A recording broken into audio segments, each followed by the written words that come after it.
I had never seen or read of or imagined such disability as I saw with these frozen people. At first I wasn't even sure if they had any inner life or consciousness at all. In '66 there was no medication of any use to patients like this. In 1967 a new drug was made available, which is called L-DOPA for short, and this is able to raise a transmitter in the brain called dopamine, which is necessary for the flow of movement and feeling and thought.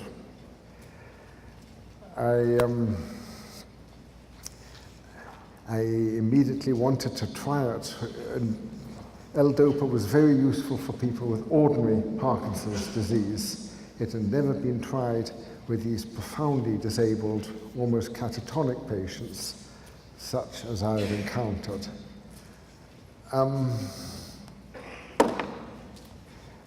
I had hoped to start the medication straight away, but for various reasons, there was a 2-year delay before I could do so. In 1968, however, W.H. Auden visited Beth Abraham. I'll put a picture of him.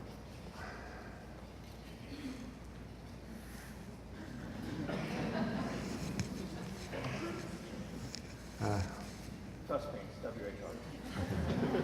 Auden. He visited Beth Abraham before Awakenings had occurred. Also in 1968, a remarkable book was published called The Mind of a Mnemonist by the Russian psychologist A.R. Luria. I started reading this book thinking it was a novel, but after a few pages, I realized it was a case history, the most detailed and the deepest and the most beautiful I'd ever seen, and one which addressed the fullness of the mnemonist's life, his feelings, his grandeur, his pathos, as well as his prodigious memory. And insofar as I had any model for writing Awakenings, that was it. In 1969 then, I was able to start giving L-DOPA to some of the patients.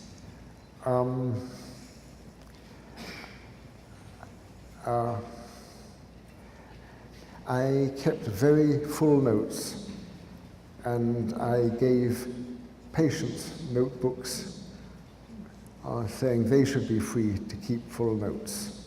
I also wandered around, so I wandered around with a notebook in one hand and a camera, a little Super 8 camera in the other. In August of '69, I took a break. I'd really been having 18-hour working days for some months, and I wrote the first 9 case histories of Awakenings and lost them. I continued seeing the patients, and I'm going to move now to 1972. In 1972, my friend Jonathan Miller, whom I had given a carbon copy of what I'd written to, but I'd forgotten this, he gave this to a neighbor who was also a publisher. This was Duckworth Publishing. And Colin Haycraft said, "You must continue," and I said, "I can't." And he said, "We'll see." And the next day, he gave me those first 9 case histories in proof, which was an amazing act of faith. And then I continued. Actually, at that time, I was somewhat physically disabled. I'd had a head and neck injury, and I couldn't write or type. But what I could do was to tell stories. I want to use the phrase tell stories rather than dictate. A charming young woman who was a shorthand typist, I don't think the species exists anymore, came to visit me, and I would settle myself down. It was like Scheherazade in reverse. And I would tell her the stories of my patients and be very much guided by her reactions. No one has ever commented on it, but if the first 9 case histories of awakenings were written, the 11 which follow were spoken, were told. I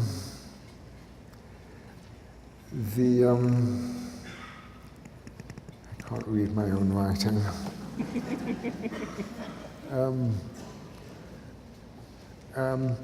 Okay, so in 72 then, I completed the manuscript of Awakenings. My publisher was very suspicious of my proclivities for losing or destroying things, and basically he locked me in a room at a place called the Old Piano Factory, which was where he published, and I would write a page and I would slip it under the door.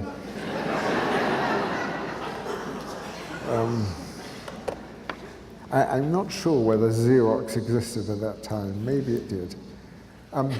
Early in 73, I visited Auden, who was then living in Oxford, and I gave him a copy of the proofs.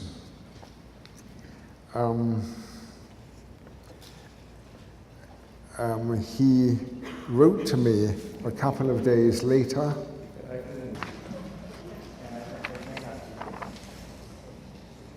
Now, if we had a... That one we got. So that one, I don't think I had that one. Okay. This is what it looks like. Okay. Well, okay, yes. Okay.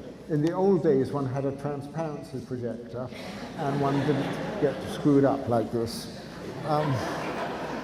Well, anyhow, I got a letter dated February the 21st, under which he had written my birthday, and he said,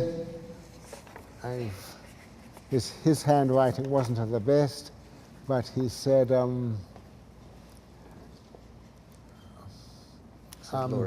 No, I can read. No, I think the thing is not being put down. Anyhow, he said, "Dear Oliver, thanks so much for your charming letter. Have read Awakenings and think it a masterpiece." I was quite overwhelmed and wept when I got that letter, because this was the first time that anything like that had ever been said to me, and and I revered Auden as a poet, and I knew that he didn't use words lightly, and he didn't flatter, and he must have thought that. So that was very, very sweet. Auden was himself the child of the doctor. Auden's father, George Auden, was a medical officer of health in England and Birmingham, who had been especially interested in the epidemic sleepy sickness, and he'd written a dozen or more papers on the subject. And so his son had grown up with descriptions of this strange disease. This was one of the reasons why he had wanted to visit Beth Abraham. He also, can you talk perhaps a little bit about your relationship with him? Because it precedes the awakenings when they were happening. He was an important person for you from the start when you first met him, and when would that have been?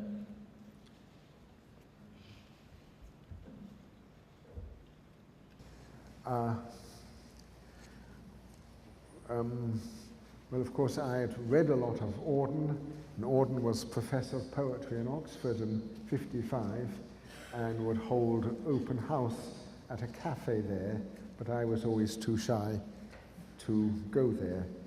I met him in '67 through some friends of his, and at first we were fairly formal. It was Mr. Auden and Dr. Sachs, although this is how people spoke at that time. The impudent use of first names had not yet started. And Oliver? Mr. Westler, yes. Describe him at that point. Describe when you first heard him. Okay. And where was he living? Sorry? Where was he living? He was living at 77 St. Mark's Place in the East Village, near what is, for a while, was the Electric Circus. He had a large, untidy apartment full of books, and in particular with the 12 volumes of the Oxford English Dictionary, and piles of dictionary served as seats when he had guests. And you mentioned to me once that one of his favorite words was cozy. Yes, yeah. I had a motorcycle at the time with a cover on the tank, and he thought that was very cozy. When I had tea with him, which was the chief time I would see him one-to-one, he would have a tea cozy on the teapot. A rough idea of his working day. He would work till about 4 in the afternoon. Then he would have tea, usually with a single person. Then he would go out to a cocktail party or have cocktails at home, and this would be followed by dinner. At 9:30, he would get up, sweep all the bottles of alcohol off the table, and go to bed. He conceded that he was a drunk, but denied that he was an alcoholic. And I said, "What's the difference?" And he said, "An alcoholic has a change of personality after a drink or two." And he says, "Whereas I can drink all evening, and I don't have any such change." His sleep was assisted by a secunar, a barbiturate, and his waking was assisted by a dexedrine, an amphetamine. He had been doing this for 30 years, and I think at that point they probably had no effect. He got to work at 6 sharp in his pajamas, and he worked through till, as I say, till tea time. And did your conversations with him, were they primarily about poetry? Were they about medicine? What kinds of things did you talk about? They were mostly about medicine. Which he was interested in. Sorry? He had interest in medicine. Very much so. And in one of his books, I think the one you may have there, The Epistle to Gospel, which is the last book he published when he was still living. 4 of the poems in it are dedicated to doctors, the last one to me. The last poem that he published during his lifetime was dedicated to Oliver. And this is also the book that has the poem about the old people's home. Yeah. And so what kinds of, when you say he was interested in medicine, what kinds of things interested him? Well, he very much objected to a medicine which didn't take the whole person and the whole context of their life and their relationships into account. in one of the poems here, which was dedicated to his own doctor, he speaks of the traditional virtues of the general practitioner as opposed to those of the specialist, he said, to whom we are merely banal examples of what he knows.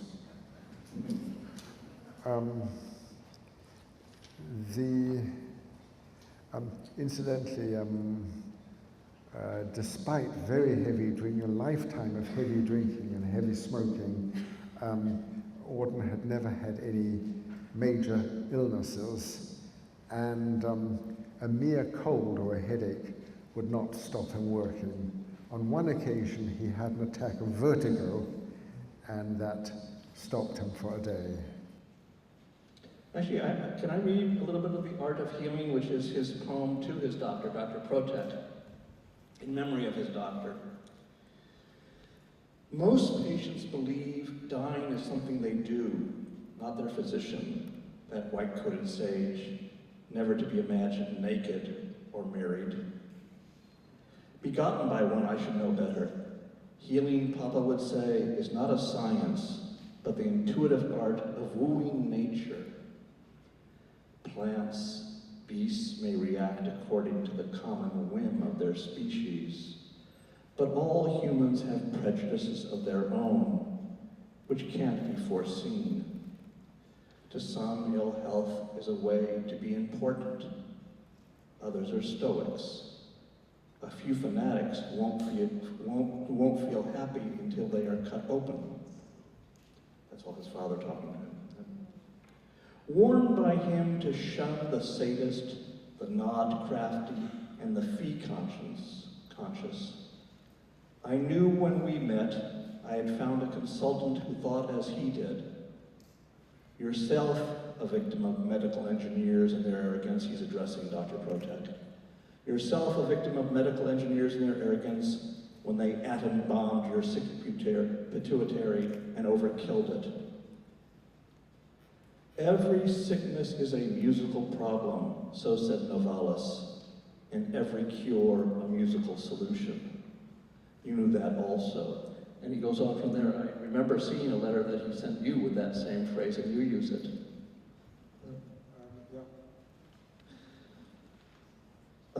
Not that in any case you heard any shattering discourse to resolve. To date, my organs still seem pretty sure of their self-identity. For my small ailments, you who were mortally sick prescribed with success. My major vices, my mad addictions, you left to my own conscience. Was it your very predicament that made me sure I could trust you, if I were dying, to say so, not to insult me with soothing fictions? Must diabetics all contend with a niceness to self-destruction? One day you told me, it is only bad temper that keeps me going. But neither anger nor lust are omnipotent, nor should we even want our friends to be superhuman. Dear David, dead one, rest in peace, having been what all doctors should be, but few are, and even when most difficult, can dine of our biased affection and objective praise. It's a beautiful poem. Yeah, I quote that stanza where he says, healing, Papa would tell me, is not a science, but the intuitive art of healing nature. That is the epigraph of Awakenings. I'm going to continue a little with my story. We've got to February of '73 when I was able to give proofs of the book to Auden and get his letter.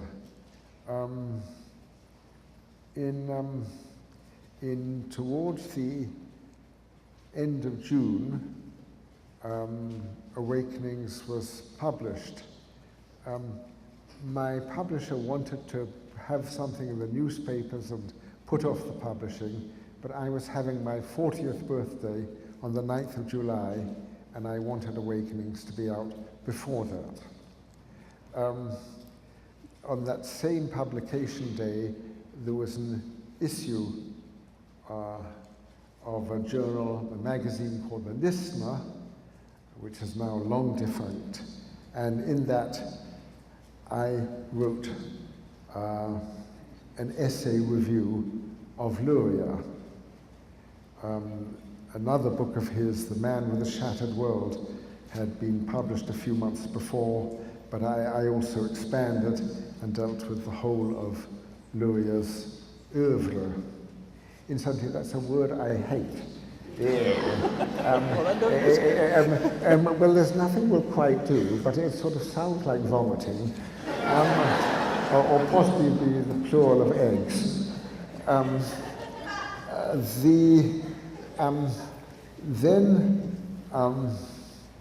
Well, there was a very curious mixed reaction to Awakenings when it came out. It got all sorts of literary accolades, but it's no notice whatever from my colleagues or from the science and medicine side. And I was enormously relieved, therefore, when a couple of weeks after its publication, I got a letter, or in fact 2 letters, from Luria. I think those we have. Yeah, Here it comes. and yeah, I saw one you had. July 19th, 1973. Okay, so his first letter was a very long letter with a very cordial acknowledgement of what I had written about him, although saying in the nicest way that I was wrong on several counts. Then there was another.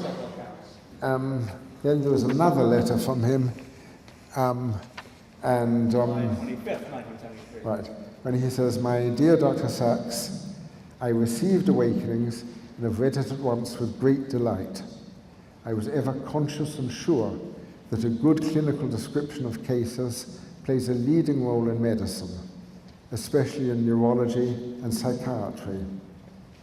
Unfortunately, the ability to describe, which was so common to the great neurologists and psychiatrists of the 19th century, was lost now, perhaps because of the basic mistake that mechanical and electrical devices can replace the study of personality. Your excellent book shows that the important tradition of clinical case histories can be revived, and with a great success. Thanks so much for the delightful book." It's, by the way, an amazing word for the book, the delightful book. We've never been incredible that you used that phrase. It's beautiful. It is a delightful book. Yes, it is. Well, anyhow, I revered Luria as a scientist, as the founder of the new science of neuropsychology, and as someone whose own books on brain function had taught a generation. And so I thought, even if my colleagues are not acknowledging my existence or the book's existence, Luria is. And so these letters from Auden and from Luria were very crucial to my always fragile self-esteem, and they were sort of beacons in some of the dark years which followed 73.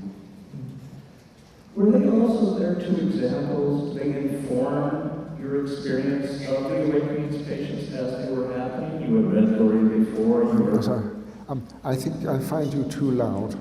Okay. You told me before I was too quiet. Yeah. Was their example, Auden and Luria, a presence for you during the Awakenings drama? And to what extent did their example inform, keep you balanced, anchored in what must have been a very difficult time? Luria, yes, and as I've said, his 1968 book, The Mind of an Eminist, was something of a model for me. This was his book-length case history. Auden, who before this had actually reviewed Awakenings, which was a much more modest and limited book. Migraine. I'm sorry, I mean Migraine. He reviewed that in 71, but again he'd seen the proof, in fact he'd seen the manuscript much earlier, but he said that for Awakenings I needed to be bolder and more chutzpahdik.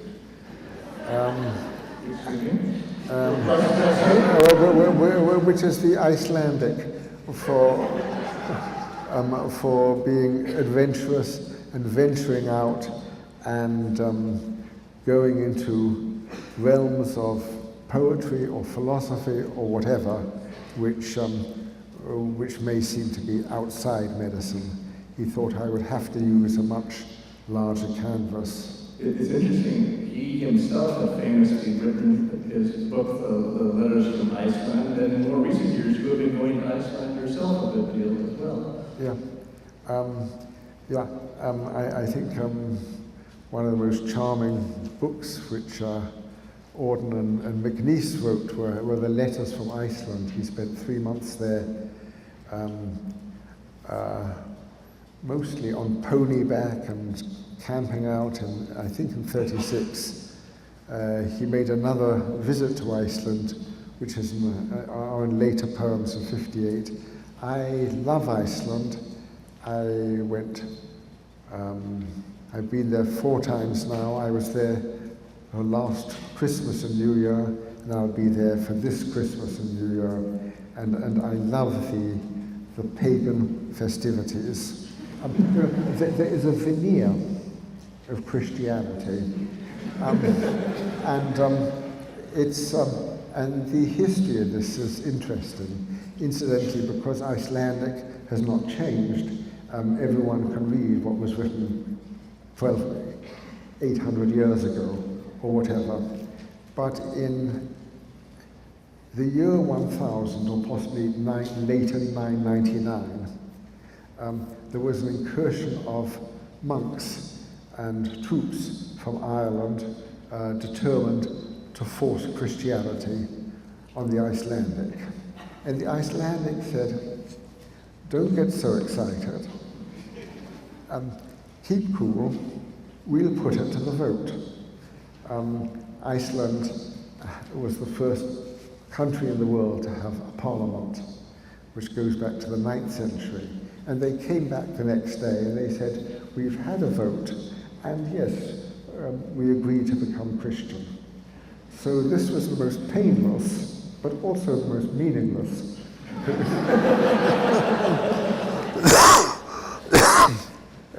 conversion. And but I thought of this very much at New Year time, when huge pagan bonfires, Beltane bonfires, were lit. Well, listen, I don't want to keep you too long, but just summing up, it should be said that you dedicated the American edition to both Luria and Auden. Yes. Yeah. And are they still presences in your life? Do you think about them a lot?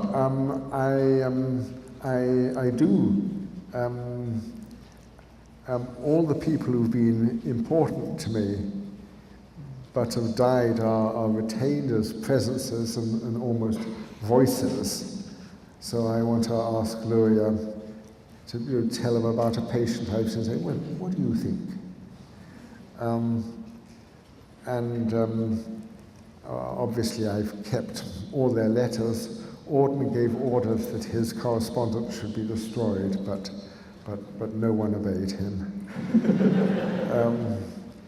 I have the Luria letters are, I think, especially valuable because Luria felt able in letters to say what he dared not say or write publicly. Do you recommend them both when you talk to students? You are now at NYU, you occasionally, and I'm sure there are many medical students here in the hall.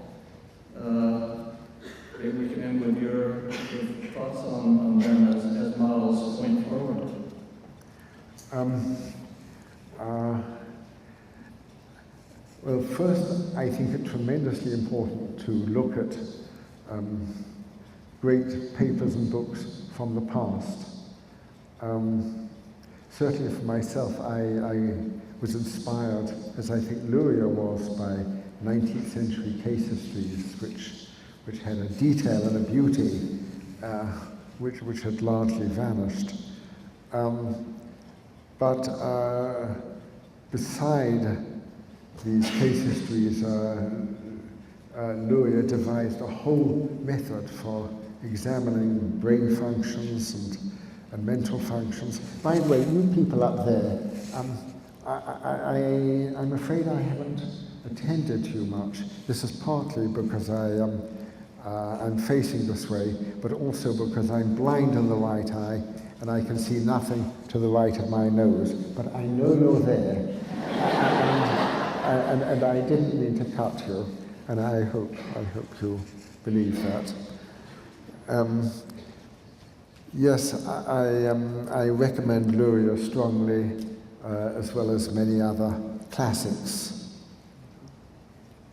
Well, listen, Oliver, this has been lovely having you here. Thank you so much for sharing your time with us. And I guess one last question is, what can we look forward to? The most recent book was Hallucinations. What's coming next from you? I'm sorry. I'm just asking, people want to know what's coming next from you. Your most recent book was Hallucinations, and we'll close with a look at the future. Well, I have 3 piles of manuscript on my table. One is a memoir, which is not a continuous text, but a series of pieces covering the last 65 years. Uncle Tungsten was a memoir going to the age of 15, which I thought would be a discreet age to stop. But I say much more in the follow-up. I also have a book of essays on various medical and biological topics. Some of them are rather general, so that one of the essays is on frailty, and some going back to former loves, marine biology, so one of the essays is on the invertebrate mind. I am also putting together a book of little case histories, stories which one can tell in a paragraph or two. Incidentally, Ren, I should tell you all that Ren, who first came to visit me in 78, was it? Something like this, came to Beth Abraham and saw some of the Awakenings patients. And so, I'm sorry. Yes, do, right. At that point, they were deep in their accommodation period, so they were still quite vivid, but hunched over. And I asked one of them, and what was it? Was it Gertrude? The person I spoke with, who... Gussie. Yeah, Gussie. I said to her, do you remember, it must have been amazing when you suddenly came to. And she said, yes, it was.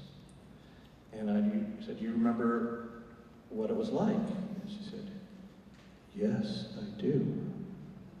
And I said, what was it like? And she said,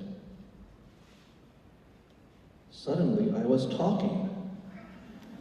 And I said, do you remember your first words? And she said, yes, I do.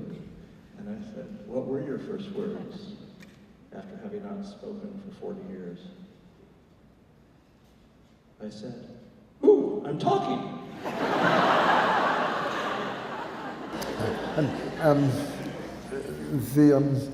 So Ren learned that these were actual patients and existed. I have to say there was a peculiar review in England in the summer of '73, which said Dr. Sachs is clearly imaginative and worse, and he has invented a disease which doesn't exist, following an epidemic which never occurred, and they're located in the hospital, which doesn't exist.